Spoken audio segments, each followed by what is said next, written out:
billahi minasyaitonir rajim. Bismillahirrahmanirrahim. Ila hadratin Nabil Mustafa Habibina wa syafi'ina wa maulana sayyidina Muhammad sallallahu alaihi wasallam wa ala alihi wa azwajihi wa auladihi wa dzurriyyatihi wa thumma ila hadrati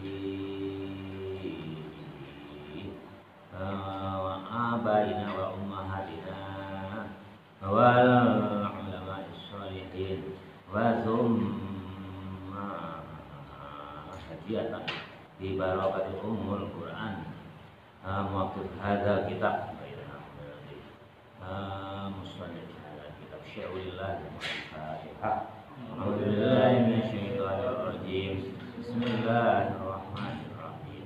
Alhamdulillahi rabbil alamin arrahmanir rahim yaumiddin. Iyyaka na'budu wa iyyaka nasta'in. Ihdinas siratal mustaqim. Siratal ladzina an'amta 'alaihim ghairil maghdubi 'alaihim waladdallin. Sampai mana kemarin? Sekarang makalah yang ke-20 ya. 19. Halaman 7 ya. Yang ke-19. A'udzu billahi minasyaitonir rajim. Bismillahirrahmanirrahim. Wal maqalatu tasi'ata asyarata. Dan adapun makalah yang ke-19. Makalah ke-19. Uhiya telah diwahyukan. Uhiya telah diwahyukan ila ba'dil anbiya'i ke sebagian para nabi. Ini hadis qudsi ini kalau nggak salah. Karena apa? Uhiya telah diwahyukan ya, berarti yang berfirman itu Allah Ta'ala. Al-anbiya ila ba'dil anbiya'i ke sebagian para nabi. Nah, kalau sebagian berarti nabi itu ada yang diberi wahyu, ada yang tidak ya, karena ini ada ba'di ya. Ati'ani taatlah ya, ini perintahnya Allah kepada nabinya. Ati'ani taatlah kata Allah, ni kepadaku kata Allah, fima di dalam sesuatu perkara amartuka yang aku perintahkan. Allah berfirman, Nabi, taatlah kepadaku segala sesuatu yang aku perintahkan.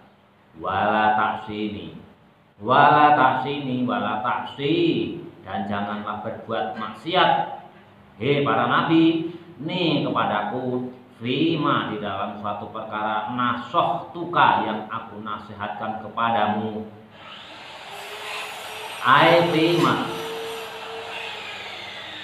Fima atau dalam satu perkara ta'au tuka yang aku perintahkan kepadamu, dakwahkan kepadamu. Aku perintahkan bimana aku perintahkan ilama terhadap sesuatu fihi dalam dakwah tadi as-solahu berbuat soleh, wanahaitu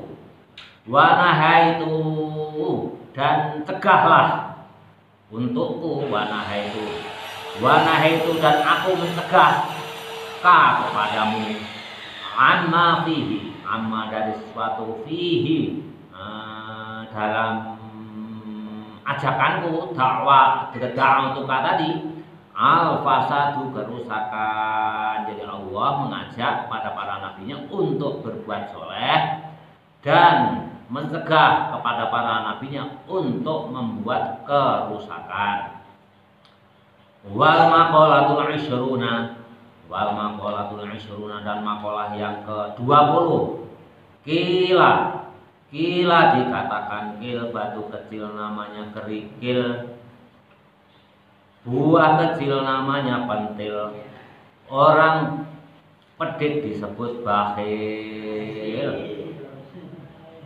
Kila dikatakan ikmalul akli, caranya menyempurnakan akal. Ikmalul akli caranya menyempurnakan akal. Idba'u mengikuti ridwanillahi ta'ala, keridhaan Allah ta'ala, wajtinabu dan menjauhi sukhtihi marahnya Allah ta'ala, aifa khilafi artinya orang yang menyelisih, artinya yang zalika itu yang menyelisih mengikuti apa yang diridhoi Allah dan menjauhi apa yang menjadi murkanya Allah. Kalau orang menyelisih itu disebutnya apa? Jununun, gila.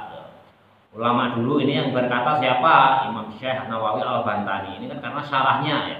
Jadi yang berkata Syekh Nawawi Al-Bantani. Ya, ulama-ulama dulu itu kalau berkata ya vulgar, apa adanya. Orang yang menyelisih apa-apa yang diridhoi oleh Allah atau yang dicegah oleh Allah itu disebutnya gila, kata saya Imam Nawawi.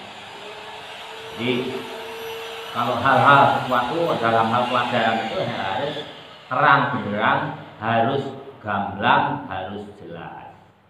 Nah ini Bapak jelaskan dulu ini dua makalah ini menarik, ini harus dijelaskan. Kalau nggak dijelaskan ya isinya ya himbauan kepada Nabi. Intinya ya makalah ke berapa tadi, yang ke-19 ya, Allah telah mewahyukan kepada nabinya, sebagian nabinya, ikutilah apa yang aku perintahkan dan janganlah berbuat maksiat apa yang telah aku nasihatkan.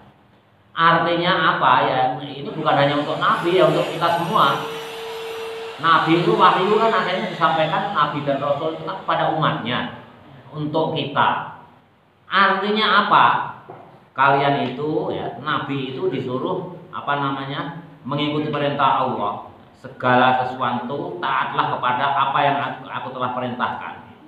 Dan janganlah berbuat maksiat apa-apa yang telah aku nasihatkan.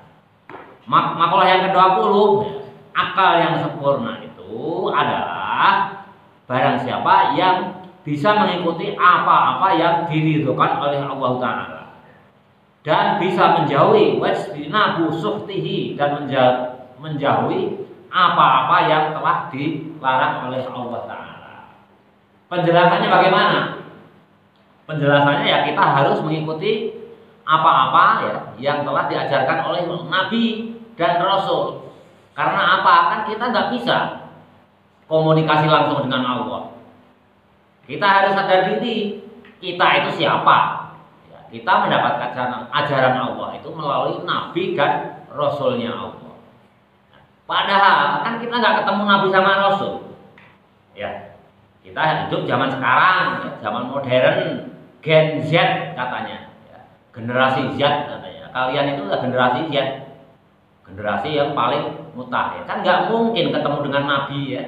Ya, jangankan dengan Nabi, ulama yang di atas kita 2 generasi aja kita kan nggak ketemu. Bagaimana caranya agar kita bisa mengikuti ya ajaran Allah yang telah diberikan kepada Nabi, yakni melaksanakan semua perintahnya dan menjauhi semua larangannya. Ya kita ikut ulama. Siapa ulama itu? Ya ulama yang ada pada saat sekarang, yang benar-benar ulama. Atau mengikuti kitab-kitab para ulama salaf. Ya, kitab ini karangan Imam An-Nawawi Al-Bantani, Imam Ibnu Hajar Al-Asqalani. Ya. Ini caranya ya begitu. Makanya terkenal adanya madhab. Kalian sering ya? Ya, madhab. Madhab yang terkenal itu ada 4. Yang pertama madhab Hanafi, yang kedua madhab Maliki, yang ketiga madhab Syafi'i, dan yang paling terakhir madhab Ahmad bin Hambal. Kenapa sih madhab itu kok hanya ada 4? Sebetulnya banyak. Muslim Az-Zani, Sufyan Ats-Tsauri itu juga punya madhab sendiri, Syaiban Ar-Ra'i. Itu hanya murid-muridnya itu yang imam-imam lain, ulama-ulama lain tidak rajin menulis fatwa-fatwa gurunya sehingga punah. Misalkan ajarannya Syaiban Ar-Ra'i itu enggak ada karena enggak dibukukan, enggak dikitabkan. Sedangkan imam 4 yang madhab 4 itu muridnya rajin menulis. Muridnya Imam Hanafi, Yang paling terkenal yakni Muhammad bin Yusuf. Muhammad bin Yusuf ditulis itu kitab guru-gurunya itu. Begitu juga Imam Malik ditulis. Begitu juga Imam Syafi'i. Itu namanya Rabi'. Sekretarisnya Imam Syafi'i yang tukang nulis kitab-kitabnya Imam Syafi'i itu Rabi' namanya. Rabi' bin Abdurrahman kalau nggak salah. Begitu juga Ahmad bin Hanbal rajin menulis fatwa-fatwa, pendapat-pendapat gurunya itu ditulis, dibukukan, sehingga ada bukunya.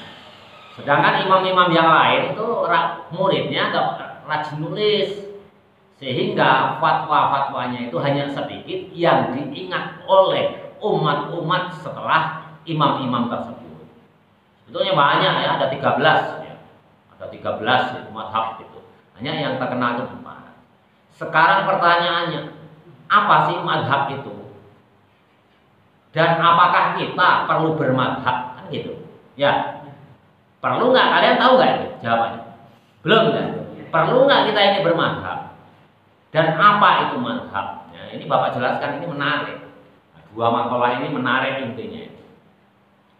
Sekarang sebelum kita masuk madhab, Bapak jelaskan itu namanya manhaj. Manhaj itu ajaran, ya, ajaran.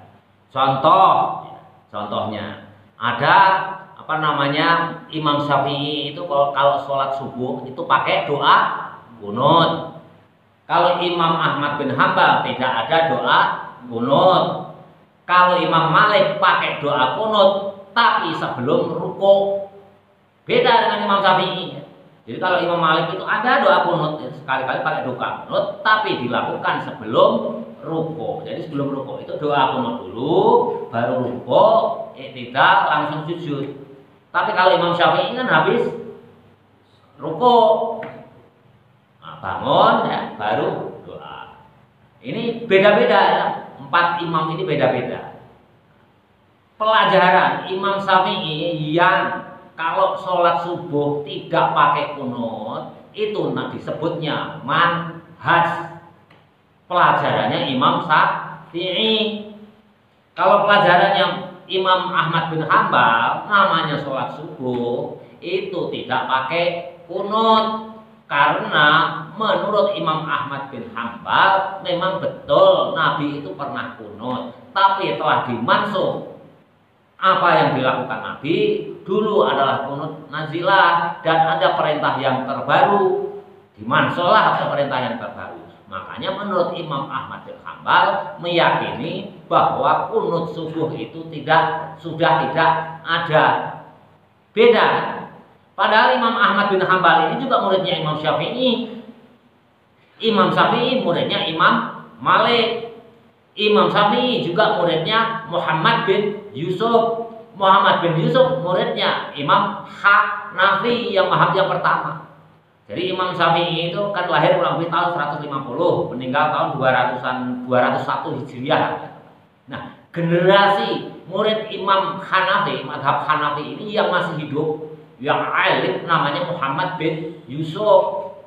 Sewaktu berguru Imam Syafi'i pada Imam Malik di Madinah, tanya, "Ya Syekh," kata Imam Syafi'i, "apakah masih ada muridnya Imam Hanafi yang masih hidup, yang alim alamah?" "Oh, masih." "Oh, bagus gitu kalau kamu punya minat berguru kepada beliau. Pergilah ke Kufah, ke Irak. Nah, masih hidup beliau seorang alim alamah. Itu murid kesayangan daripada Imam Hanafi." Setelah itu Imam Syafi'i diberi bekal oleh Imam Malik. Nah, Imam Malik itu ya mulai muskil bahwa orang Islam nggak boleh kaya, harus zuhud. Itu ya setelah ketemu Imam Malik. Imam Malik ya Bapak sering cerita kalau ngitung uang dinar itu di ruang tamu, supaya santri dan tamu itu melihat semua bahwa saya kaya raya. Yang kedua, sewaktu Imam Syafi'i mau ke Kufah itu dibiayai itu oleh Imam Malik. Nih bekalnya Syafi'i, tak kasih bekal. Cari namanya Syekh Muhammad bin Yusuf di Kufah. Ini muridnya Imam Hanafi. Ini manhajnya, ajarannya juga berbeda. Nah, manhaj Imam Hanafi, manhaj atau pelajaran Imam Malik, pelajaran Imam Syafi'i, pelajaran Imam Ahmad bin Hambal, semua itu berdasarkan Quran dan hadis. Tapi berbeda-beda ajarannya. Yang furu itu biasanya berbeda. Tapi kalau yang pokok pasti sama. Contoh, kalau sholat duhur 4 rakaat, sholat asar 4 rakaat, maghrib 3 rakaat, semuanya nggak ada yang beda. Sesuatu amalan ibadah yang sama, ketentuannya sama dari Allah dan Rasulnya, itu pasti semua umat manusia itu mampu melaksanakannya. Contoh, sholat asar 4 rakaat. Semua orang, ya, umat Muhammad itu semuanya mampu melaksanakan. Ya, semuanya mampu melaksanakan. Puasa mampu melaksanakan. Adapun nanti ada terjadi perbedaan dari imam 4 ini, biasanya dikembalikan tergantung pada keadaan manusia tersebut. Ya, di samping ya keyakinan. Keyakinannya kita mau menganut siapa? Udah jelas Bapak sampaikan. Kalau Imam Malik pakai kunut tapi sebelum rukuk, Imam Syafi'i pakai kunut, Imam Ahmad bin Hambal malah sama sekali nggak pakai kunut. Semuanya dasarnya ke hadis Nabi, ya. Semuanya dasarnya ke hadis Nabi.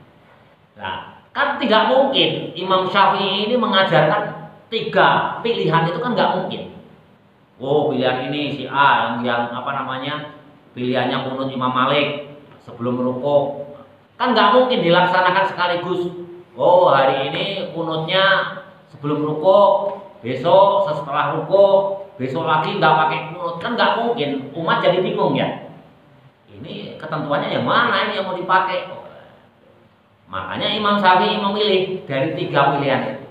Tapi 3-tiganya benar karena berdasarkan bersumber dari hadis Nabi. Imam Syafi'i memilih yang pakai kunut dilaksanakan setelah i'tidal. Sedangkan Imam Ahmad memilih yang tidak kunut. Imam Malik memilih yang kunut tapi sebelum rukuk. Pilihan dari 3 jenis manhaj atau ajaran itu disebut madhab. Jelas ya?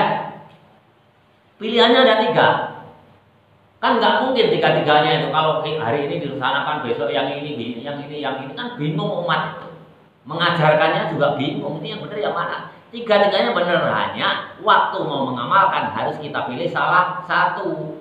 Nah, waktu kita memilih salah satu dari pendapat atau ajaran atau manhaj, kita milih mana? Ajaran Imam Malik, Imam Syafi'i, atau Imam Ahmad bin Hambal.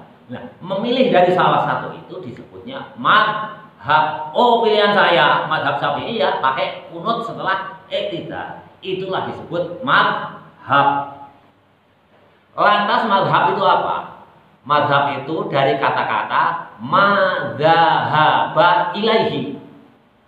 Sesuatu zahaba pergi atau pilihan, ilaihi kepada Rasul. Pilihan kita pergi artinya ibadah kepada Rasul, itu yang disebut madhab.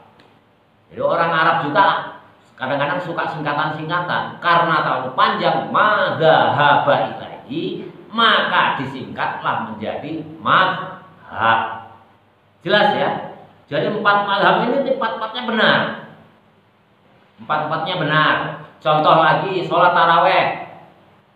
Kalau madhab Syafi'i yang notabene di Indonesia ini ya, metamorfosanya diwakili oleh NU. Kalau taraweh berapa?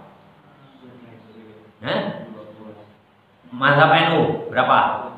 20 ditambah witir 3. Itu mazhab Syafi'i. Ada nggak yang mazhabnya Imam Ahmad? Ada. Berapa? 8 tarawehnya ditambah witir 3. Yang di Indonesia ini terwakili organisasi terbesar kita, yakni organisasi Muhammadiyah. Kalau NU 23 sholat tarawih dan witir. Kalau Muhammadiyah 8 dan 3 jadi 11. Ini bukan mazhabnya Muhammadiyah atau NU, bukan. Kalau yang 23 mengikuti mazhabnya Imam Syafi'i, yang 11 mengikuti mazhab Ahmad bin Hambal. Hanya kalau di bermasyarakat itu kan perlu identitas, ya. Perlu identitas supaya gampang dibedakan. Nah, kebetulan yang di Indonesia ini yang terbesar yakni NU dan Muhammadiyah. Makanya kalau Bapak menganjurkan, menyarankan kalian nanti kalau udah dewasa, pilihan ya udah di antara dua ini, NU atau Muhammadiyah, ikuti itu aja, ya. Ya, bukannya yang lain juga nggak boleh, bukan. Tapi kan apa? Kalau mau berembuk kan enak kalau hanya dua yang berbeda pendapat. Tapi kalau banyak organisasi itu kan pusing kita ya. Di Indonesia ini yang tercatat resmi di Majelis Ulama, organisasi Islam itu ada 87 organisasi resminya. Apa aja? Ada Matlabul Arwah, ada Al-Irsyad, ada Wahabi, ada Persis, ada LDII. Wah, banyak sekali itu. Jumlah resmi yang tercatat di Majelis Ulama itu ada 87 organisasi kemasyarakatan Islam.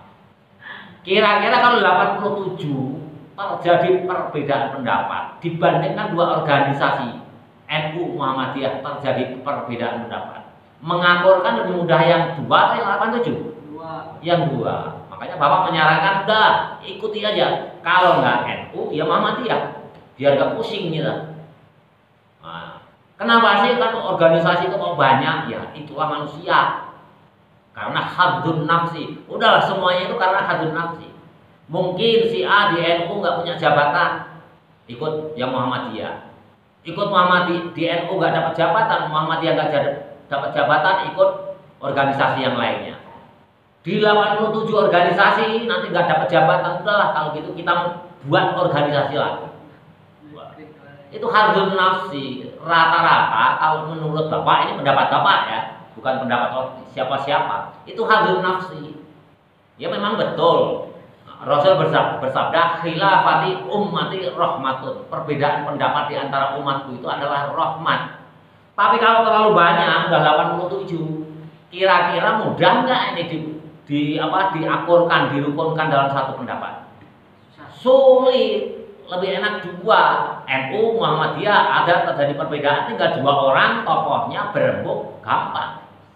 Tapi kalau udah 87 ya pusing ya, pusing. Pusing. Makanya kadang-kadang kita itu ya udahlah kalau Bapak menyarankan dua aja. Karena apa? Di Quran sendiri disebutkan, hendaklah kalian ikut mengikuti jamaah yang terbesar. Sekarang di Indonesia yang terbesar NU sama di Quran disebutkan, kalian itu harus mengikuti satu kelompok jamaah. Jamaah yang mana? Jamaah yang terbesar. Di Quran ada itu, hanya Bapak nggak hafal aja ayatnya. Itu ada, wallahi ada. Ikutlah kelompok yang terbesar. Ya. Kalau yang terbesar di Indonesia siapa? NU, yang kedua Muhammadiyah, sama-sama puluhan juta. Ya udah ikuti dua itu aja. Jangan kalian mempunyai angan-angan jadi pemimpin. Kalau jadi pemimpin dari 87 organisasi kemasyarakatan Islam, kalian nggak dapat jabatan.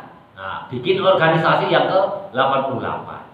Lama-lama rusak Islam ini kalau kita mengikuti hawa nafsu kita diri sendiri.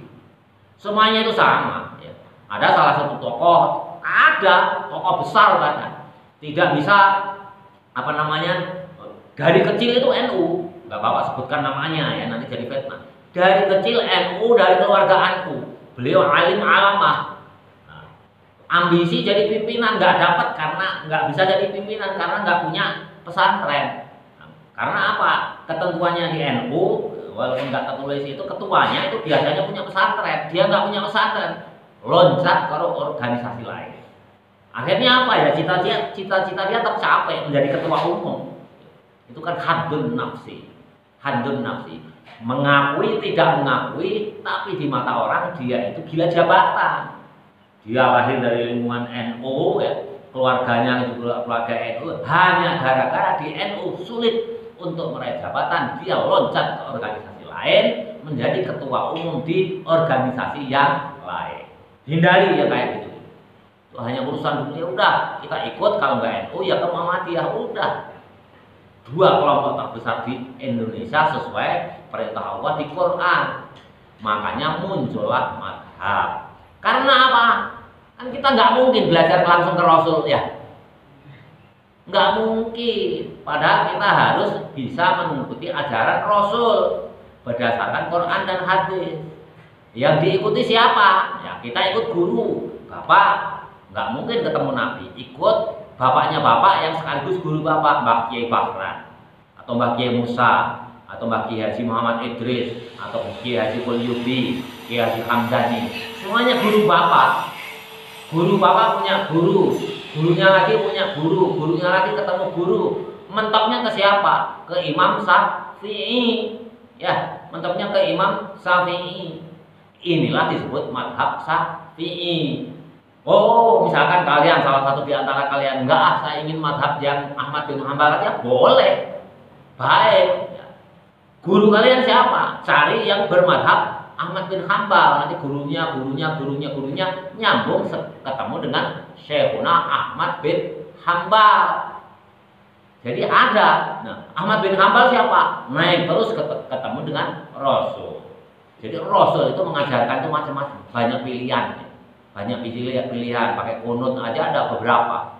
Supaya apa? Umat ini kalau yang ketemu kesulitan itu dapat melakukan pilihan-pilihan yang ada, mana yang teringat. Bagaimana Pak kalau keyakinan saya mazhab Syafi'i tapi sekali-kali saya pakai mazhab Ahmad bin Hambal? Boleh.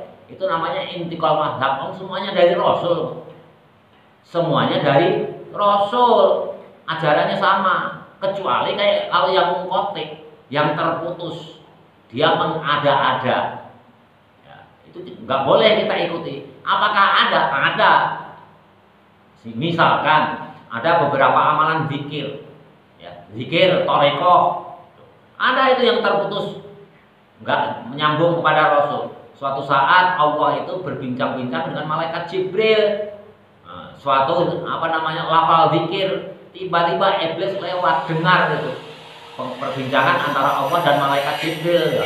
Harusnya amalan zikir ini diamalkan oleh Nabi karena iblis mendengar. Nah, amalan zikir ini diamalkan oleh iblis. Amalannya baik, tapi jalannya nggak benar, jadinya juga nggak benar.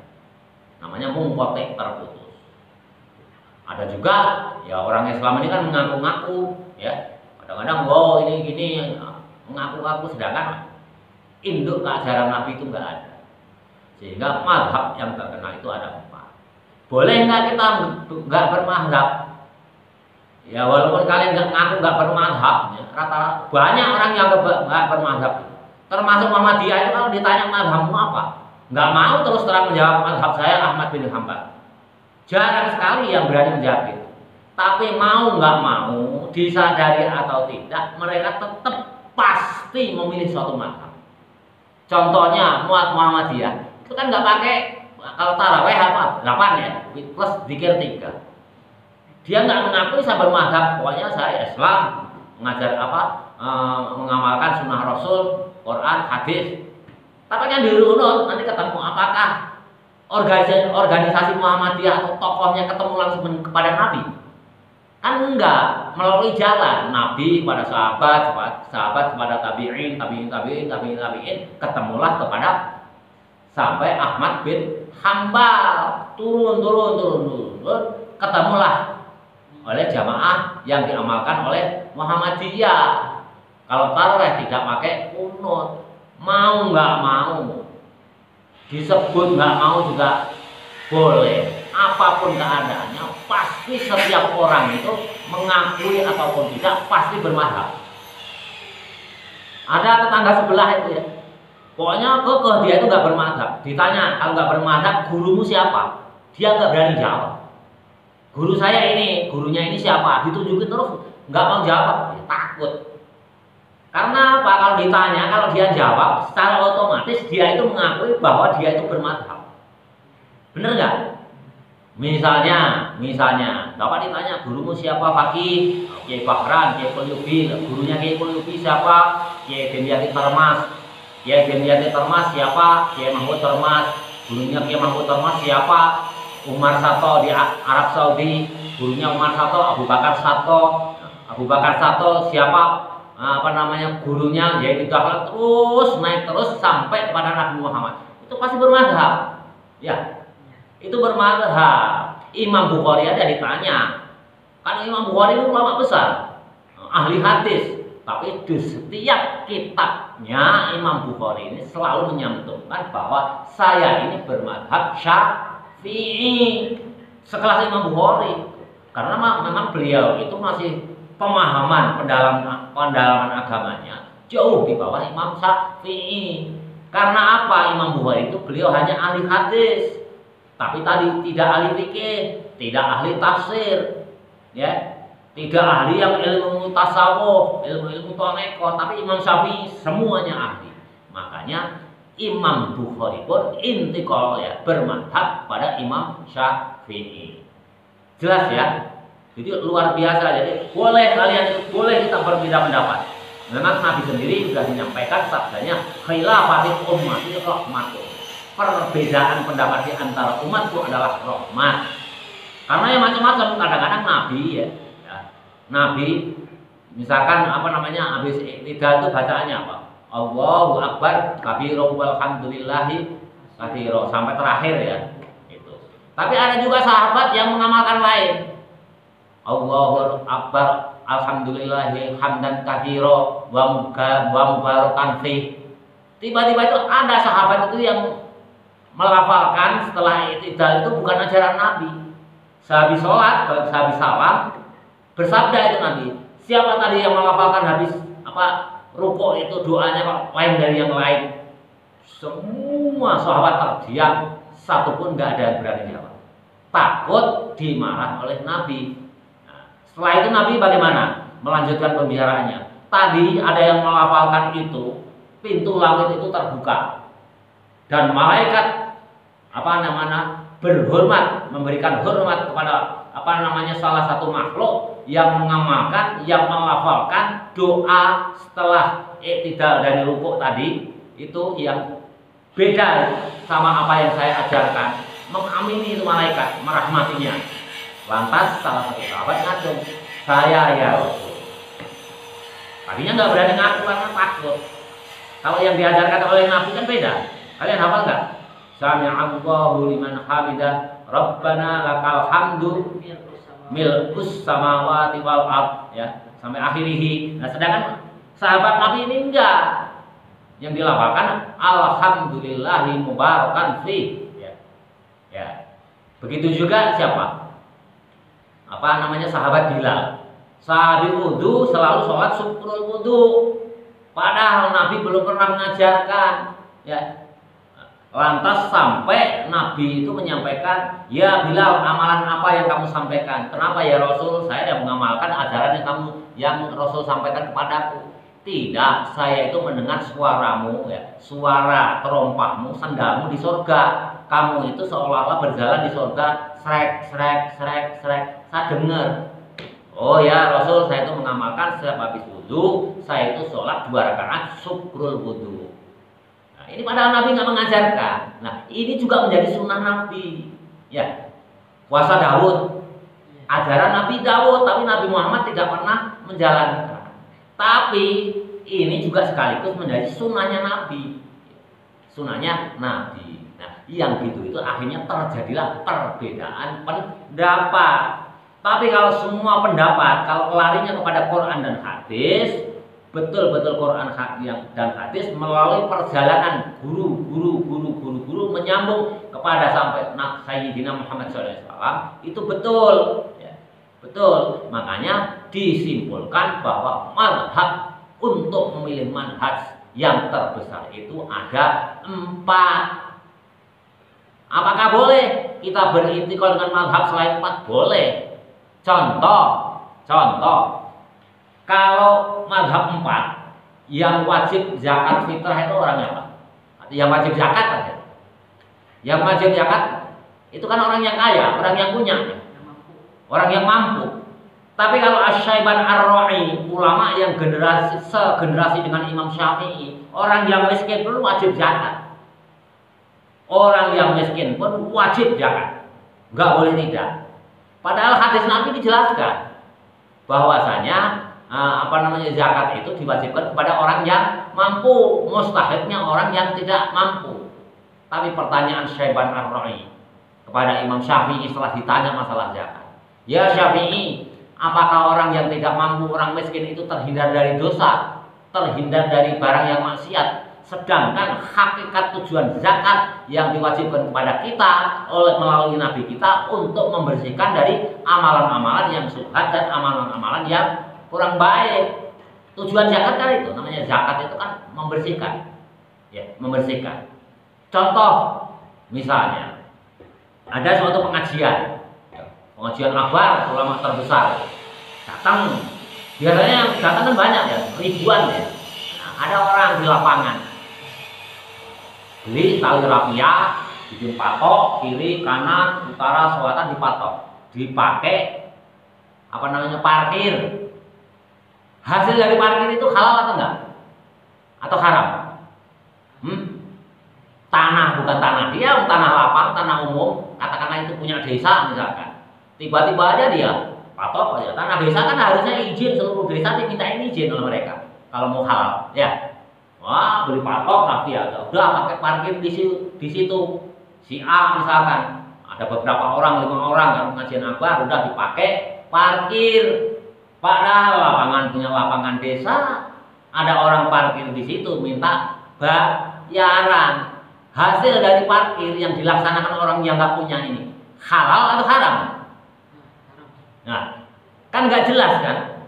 Kalau dikatakan halal, wong itu tanahnya pemilik desa, padahal dia nggak izin orang satu desa. Jangankan orang satu desa, kepala desa aja nggak izin kan gitu. Nah, kepala desa aja mengizinkan, belum tentu rakyatnya mengizinkan karena itu punya desa. Harusnya kalau mau halal 100% ya ke seluruh rakyat juga harus izin. Nah, hasil daripada uang parkir ini kan nggak jelas. Makanya menurut Syaiban Ar-Ra'i, orang miskin pun hasil atau hartanya juga wajib dizakati. Karena belum tentu halal murni, ini milik desa. Tiba-tiba hanya bermodalkan rafia sama apa namanya bambu satu lenjer dapat uang 400.000, katanya nggak wajib dizakati. Padahal ini kan hasilnya yang uang 400.000 kan nggak jelas halal atau haram. Kalau bapak ditanya juga bingung.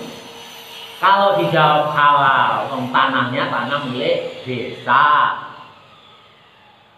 Kalau mau halal murni ya izin ke kepala desa, izin ke semua rakyat di desa itu. Tapi kalau dikatakan haram juga enggak juga, dia enggak nyolong, enggak nyuri, yang ngasih juga dengan ikhlas. Lantas ini kan bingung kita, ini halal haram bingung. Makanya caranya untuk membersihkan menurut Syaiban Ar-Ra'i harus dizakati. Walaupun yang tukang parkir itu kelima-limanya itu miskin, ya. Miskin, zakatnya berapa sih? Yakin nggak memberatkan? Nah, kalau 2,5%, 500.000, ada orang 5 orang dibagi berarti 100.000 uang. Berarti hanya zakatnya 2.500. Berapa? 2,5%, 2.500 kali 5 kan? Ya, itu. Tapi kalau menurut hadis Nabi memang orang miskin tidak wajib zakat. Tapi kalau hakikat tujuan zakat itu untuk membersihkan zakat, ya wajib dizakati. Karena apa? Ini hasil ini nggak jelas. Tanah hanya punya desa, kadang-kadang tanah ada yang punya itu. Misalkan punya Pak Haji siapa, tanah kosong, tiba-tiba patokin aja pengajian, ada pengajian, patokin, rafia, dibatasi, ditarikin, itu uang parkir. Walaupun nggak maksa, yang ngasihnya ikhlas, nggak jelas nih. Tanah milik Pak Haji, dia hanya modal rafia sama bambu, tiba-tiba ditarikin parkir. Nah, ini hasilnya halal atau haram ini nggak jelas. Lantas uangnya diberikan siapa yang udah ada, cari anak yatim yang banyak Pak. Nih saya kasih 2.500, B ngasih 2,5 atau 5.000 lah, 5%. Kan nggak memberatkan. Kenapa Syafi'i kok ini nggak diwajibkan zakat orang yang nggak punya ini? Wah ya nanti bikin pusing ajaran kalau begitu. Pusing ajaran, bagaimana kita mengamalkan Nabi ya? Ini pembelajarannya sulit. Makanya terjadilah perbedaan. Kalau menurut mazhabnya Imam Syaiban Ar-Ra'i silahkan, orang miskin itu wajib zakat. Tapi menurut mazhab Syafi'i itu orang yang wajib zakat itu ya orang yang punya. Karena apa? Mustahiknya itu harus orang yang miskin. Kalau orang miskin wajib zakat nanti diberikan ke siapa? Kan bingung, nggak ada mustahiknya. Masa mau zakat diberikan ke orang yang kaya? Nggak mungkin. Maka terjadilah perbedaan. Jadi mazhab itu banyak. Bab zakat aja Syaiban Ar-Ra'i berbeda. Orang miskin wajib zakat. Alasannya ya seperti Bapak sampaikan tadi. Banyak nanti kejadian-kejadian ini. Misalkan kalian pergi ke pasar atau ke supermarket, kalian ditarikin parkir nggak?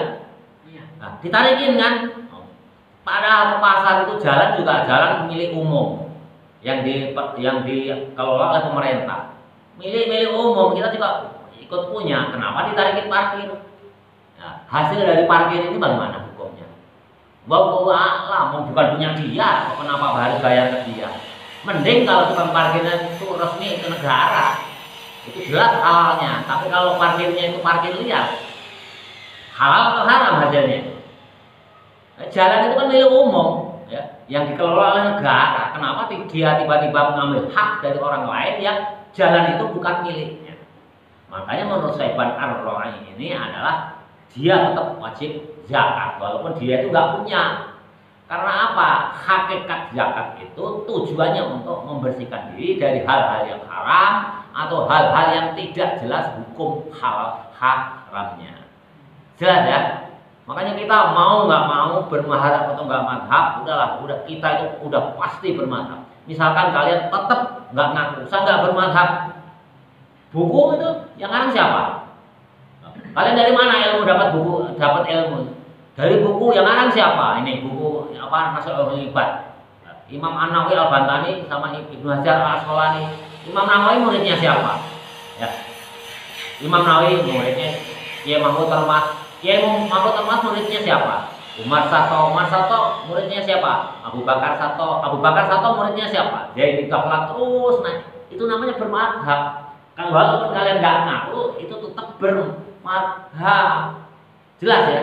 Karena apa? Kita nggak ketemu langsung kepada Rasulullah Shallallahu Alaihi Wasallam. Jelas ya? Makanya madhab, kalian harus bermadhab lah.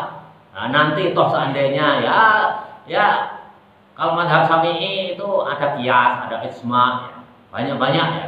Ada yang nggak mengenal qiyas, ya itu silahkan. Gitu. Tapi pilihlah madhab. Tapi kalau kalian gimana kalau saya madhabnya madhab Syafi'i tapi mengamalkan madhabnya Imam Ahmad, boleh. Toh semuanya mengarahnya kepada Nabi kok. Nah, kalau kita hidup di Indonesia kalau nggak pakai madhabnya Imam Malik, kita nggak bisa melakukan zakat fitrah. Karena di hadis Nabi itu zakatnya pakai apa? Gandum atau kurma. Sehingga beras itu dikiaskan sebagai makanan pokok. Nah, itu. Makanya kita ikut madhab Syafi'i, ada kias. Kalau Imam Malik nggak ada kias, ya silahkan. Itu namanya keyakinan. Kalau yang cabang boleh, tapi yang pokok nggak boleh berbeda. Rukun Islam harus 5, rukun iman harus 6, sholat ya begitu rakaatnya. Sekali kalian atau seseorang merubah sholat maghrib menjadi 4 rakaat, itu udah menyelesaikan. Itulah yang namanya bid'ah. Bid'ah itu hukum bertentangan dengan hukum yang ada. Sholat maghrib 3 rakaat, kok memanfaatkan 4 rakaat itu udah bid'ah. Wakulu bid'ahin dolalah, wakulu dolalatin bid'ah. Jadi segala sesuatu yang belum ada ajaran Rasul itu ya belum tentu bid'ah. Ya seperti tadi ya, ada sahabat yang merekayasa sendiri habis wudu sholat sujud syukur. Nah, itu belum tentu. Sepanjang kita ada dalilnya itu tidak disebut bid'ah. Contoh ada orang yang membid'ahkan misalkan tetangga sebelah itu habis sholat itu zikir subhanallah walhamdulillah, itu katanya bid'ah, nggak ada ajaran Nabi apa salaman, bukan zikirnya salaman. Di sholat ya kiri kanan ke salaman, maaf bukan zikir. Karena Nabi tidak mencontohkan. Nah, sholat itu apa sih definisi sholat? Yang dimulai takbiratul ihram, yang diakhiri dengan salam. Kalau habis salam ya bebas. Kita mau main HP boleh nggak setelah salam sholat? Boleh. Pergi ke kamar mandi BAB boleh nggak? Boleh. Tapi yang salaman dibid'ahkan. Lucu nggak? Lucu. Padahal anjuran dalil salaman itu ada nggak perintah? Setiap hendaknya kalian itu kalau ketemu muslim sesama muslim hendaklah laman bermufasohah. Baik, hadisnya ada, ini bid'ah katanya. Tapi habis sholat, assalamualaikum, assalamualaikum, buka HP, boleh, itu tidak bid'ah. Kan lucu tangga sebelah ini. Nah, kalau kecuali kalau kita mengajarkan habis sholat wajib bersalaman, itu bid'ah. Ya, Nabi nggak mewajibkan, tidak maunya. Itu mengada-ada hukum yang Nabi tidak mengadakan, itu bid'ah. Wajib, tapi kalau hanya membolehkan, pokoknya boleh hanya mubah, boleh. Hukum pokok itu kan ada 5, ya. Ada haram, halal, sunat, mubah, makruh kan. Tahlilan ada orang meninggal, tahlil hari pertama, kedua, ketiga, kelima, sampai ke-7, ada 40, 100, 1000. Boleh enggak? Boleh. Hukumnya apa? Mubah. Wajib juga enggak, sunat juga enggak. Karena apa? Itu karena adatnya orang, ya. Turun-temurun adat. Dalam adat itu diisi kalimat-kalimat thayyibah. Masa bid'ah? Kalau orang keluarganya habis meninggal, mainan HP boleh enggak? Boleh. Mau BAB boleh enggak? Boleh. Mau tidur boleh enggak? Boleh. Kenapa? Kalau yang kumpul-kumpul membaca kalimat thayyibah dibid'ahkan. Masuk akal enggak ini? Iya, orang habis meninggal kumpul-kumpul makan-makan boleh, ngobrol juga boleh, main HP juga boleh, WA-an juga boleh, YouTube-an juga boleh, ya. Tapi yang kumpul-kumpul baca kalimat thayyibah dihukumi bid'ah. Ya kalau kalian punya kepercayaan itu silahkan, tapi jangan membid'ahkan orang yang mengamalkan setelah ada keluarganya meninggal, itu bid'ah. Hati-hati kan. Oh itu kan ajaran kami, ya itulah, sampaikanlah, makanya harus sampaikan. Ini loh, manhaj atau ajaran itu ada beberapa. Tapi kalau saya, kelompok kita, jamaah kita mengamalkan yang ini. Kalian silahkan pilih dari salah satu, ada beberapa pilihan ini. Harusnya kan fair kan ya? Harusnya fair. Nah, kalau sudah memojokkan itu ibarat apa namanya? Memojokkan jamaah tertentu kan ibarat kalian membelah bambu. Bagaimana membelah bambu itu? Yang satu diinjak, yang di bawah diinjak, ya. Yang satu diangkat ke atas. Yang satu tahlil itu dibid'ahkan, tapi jamaah dia tertawa dengan lepasnya, mentertawakan, membid'ahkan orang yang diinjak yang mengamalkan tahlilan. Tahlil itu bid'ah, itu yang diinjak. Jamaah dia ketawa-ketawa, ini yang diangkat. Ini namanya orang picik. Orang picik, orang yang tidak menggunakan akalnya dengan sehat, orang yang tidak kurang banyak bacaan kitabnya, pemahaman terhadap dalil-dalil yang ada. Yang letoriknya kullu bid'atin dolalah wa kullu dolalatin finnar. Setiap yang bid'ah itu sesat, yang setiap sesat masuk neraka. Orang tahlil baca kalimat thayyibah la ilaha illallah sesat masuk neraka. Sedangkan orang yang kafir selama 70 tahun begitu melafalkan lafal la ilaha illallah Muhammadur Rasulullah, masuk Islam, masuk surga. Karena ini bertentangan dengan dengan dalil. Jelas ya? Misalkan ada orang ya tetangga sebelah itu, tahlilan itu bid'ah. Ya, kan gitu. Atau ziarah kubur, pegang patok kuburan bid'ah gitu. Loh, yang dibaca apa pegang patok itu atau tahlilan? Kan kalimat thayyibah.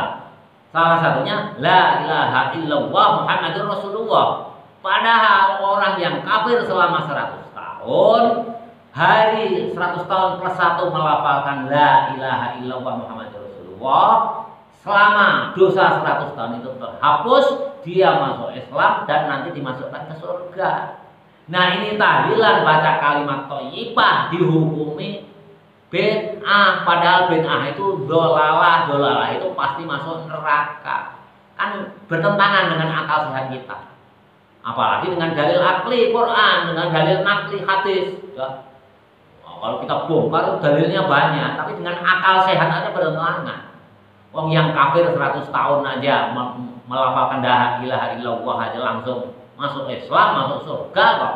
Ini yang tahlilan baca kalimat thayyibah dihukumi sesat dan dia masuk neraka. Ini orang lucu. Kalau menurut kita yang orang itu kurang piknik. Kurang piknik dia itu, kurang baik. Ya, harusnya diajak jalan-jalan, nanti tadabbur awam, belajar lagi. diperbanyak kitabnya. Makanya kesimpulannya dalam memahami makalah ini ya, kalian harus berwawasan yang luas. Berbeda pendapat boleh, sepanjang itu koridor masih pakai dasar Quran, hadis, ijma dan kiasnya para ulama. Nah, jelas kan, Mu'adz bin Jabal itu sewaktu diutus ya oleh Nabi ke negeri Yaman untuk berdakwah, ya Mu'adz, dengan apa kalian menghukumi nanti kamu di Yaman? Dengan Quran ya Rasul. Kalau di Quran dengan nggak ada, dengan hadismu yang Rasul. Kalau di Quran dan hadisku nggak ada, kamu menghukumi dengan apa ya Mu'adz? Ya, dengan ijtihad, dengan pendapatku berdasarkan Quran dan hadis. Artinya apa ya? Yang nggak ada deh. Akhirnya apa? Adanya kias diserupakan. Oh, kalau di Indonesia kurma gandum itu nggak ada. Kalau zakat itu dengan beras, ya itu. Oh, kalau di di Indonesia itu kalau pakai baju gamis panjang, kalau mau turun ke sawah ya nanam padi susah. Oh ya pakai celana pendek atau sarungan, praktis. Ya. Nggak mungkin kalau kita mengamalkan di sini pakai baju gamis ya. Mayoritas semuanya pakai baju gamis karena sunnah Rasul. Repot petani kita. Terjun ke sawah pakai baju gamis ya gimana ya? Susah ya. Hal-hal yang itu disesuaikan dengan budaya setempat. Asal budaya itu tidak bertentangan dengan syarak itu boleh. Makanya kalau orang Padang adat bersendikan syarak ya. Adat itu ya harus disandarkan kepada hukum agama. Syarak bersendikan kitabullah dan sunnah Rasul ya. Syarak ya, agama itu disandarkan kepada kitab dan kitab Al-Quran dan sunnah Rasul. Jadi nanti kalau kalian terjun ke masyarakat itu nggak jadi orang fanatik. Sedangkan Qurannya jelas, hadis itu mengajarkan tawasud itu di tengah. Wasato ummatan wasato, umat tengah-tengah. Jangan terlalu ekstrim kanan, ya, Islam yang ekstrim kanan. Celana kalau cingkrang itu bukan dari golongan kita, wah enak aja ya. Ya kan, wah kalau tahlilan itu haram, bid'ah, itu kan gaya keras. Harus ada pilihan-pilihan. Ya kalau kalian nggak tahlilan ya silahkan, hakmu, tapi jangan menyalahkan haknya orang lain yang melakukan tahlil. Toh yang tahlilan itu juga ada dasarnya. Dasarnya apa? Quran, hadis, ijtihad ulama dan qiyas ulama. Ya. Nah, semuanya ada dasarnya. Nah, kalau nggak ada dasarnya ya baru. Misalkan, oh keluarganya meninggal, itu keluarga yang ditinggalkan wajib tahlilan. Nah itu baru bid'ah. Wong Nabi nggak mewajibkan, dasar apapun dalil nggak ada yang mewajibkan tahlilan. Tahlilan itu kan mubah, perkara mubah. Ya. Kayak kita olahraga aja, main bola itu hukumnya apa? Mubah ya kayak gitu aja, udah. Ya kalau main bola diisi dengan istighfar boleh enggak? Ya boleh. Nendang alhamdulillah gol. Ya. Kalau nendang kok enggak gol ya astagfirullahaladzim ya boleh. Barang mubah. Kalau mewajibkan tahlilan, mewajibkan habis sholat itu harus salaman, itu yang disebut bid'ah karena bertentangan dengan hukum Quran dan hadis. Quran nggak ada, hadis nggak ada, fatwa ulama nggak ada. Kok diwajibkan baru disebut bid'ah. Ya, hukumnya apa? Mubah. Ya boleh. Tapi di hadis yang lain kalau kalian bertemu sesama muslim hendaklah berjabat tangan. Ada dasarnya, ya. Nah, kalian begitu misalkan jamaah di masjid itu kenal nggak dengan yang kiri dengan kanan? Kadang-kadang nggak kenal kan. Nah, padahal ada hadis dianjurkan sebaiknya sesama muslim kalau ketemu bersalaman, salam ya boleh. Malah baik dapat pahala mengamalkan hadis yang sono kan gitu. Jangan dilihat habis sholatnya. Habis sholat itu mau apa aja boleh asal yang tidak bertentangan dengan hukum Islam. Mau boleh, apalagi mau nyanyi juga boleh, ya. Mau main HP juga boleh, apalagi hanya bersalaman. Kok ini bid'ah? Kalau diwajibkan, nah itu baru bid'ah. Jelas ya? Wallahu a'lam bishawab.